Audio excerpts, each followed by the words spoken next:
آج کی تراویح 7ویں پارے کے ربع سے 8ویں پارے کے نصف تک کی تلاوت پر مبنی ہے۔ اللہ تعالیٰ سیدنا عیسیٰ علیہ السلام سے فرمائیں گے کہ میں نے تم کو کس طرح پیدا کیا اور پھر کیسے کیسے معجزے تم کو عطا کیے اور کیسی کیسی نعمتیں تم کو اور تمہاری والدہ کو دیں اور کس کس طرح تمہاری قوم کو نوازا۔ تو اب تم جواب دو، کیا تم نے لوگوں سے کہا تھا کہ اللہ کو چھوڑ کر تم اور تمہاری ماں کو اپنا رب بنا لیں؟ وہ جواب دیں گے، ہرگز نہیں، آپ دلوں کا حال جاننے والے ہیں۔ میں نے آپ کے حکم کے مطابق صرف آپ کی بندگی کی ہدایت کی تھی، باوجود ہدایت کے اگر لوگوں نے کفر کیا تو اے اللہ آپ انہیں سزا دیں یا معاف فرما دیں، آپ غالب و دانا ہیں۔ اب سورۃ نام شروع ہوتی ہے۔ اللہ تعالیٰ فرماتا ہے کہ کفار کا تو وتیرہ ہی یہ ہے کہ پیغمبروں کا مذاق اڑانے والے ہیں اور انہیں جادوگر بتاتے ہیں، لیکن اللہ کا دین ان پر مسلط ہو کر رہے گا۔ جھٹلانے والوں کا انجام برا ہے۔ اللہ اور بناوٹی خداؤں میں فرق یہ ہے کہ اللہ رزق دیتا ہے، لیتا نہیں، جبکہ غیر اللہ اپنے پجاریوں کو رزق دینے کے بجائے ان سے رزق لینے کے محتاج ہیں۔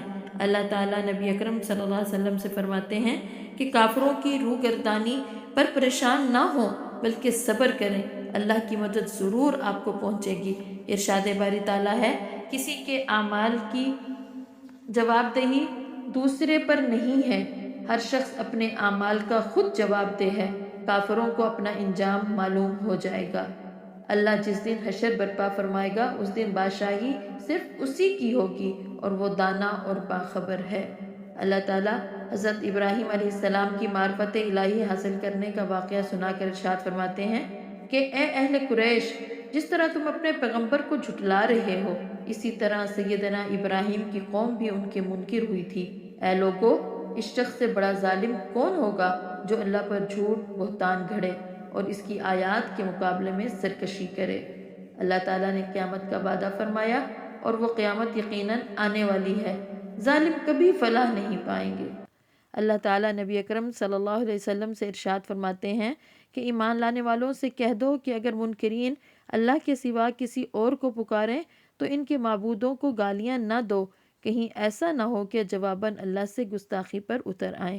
اللہ ارشاد فرماتا ہے کہ اے محمد کہہ دو کہ مجھے میرے پروردگار نے سیدھا راستہ دکھایا ہے، میری نماز، میری عبادت، میرا جینا اور میرا مرنا سب اللہ کے لیے ہے جس کا کوئی شریک نہیں۔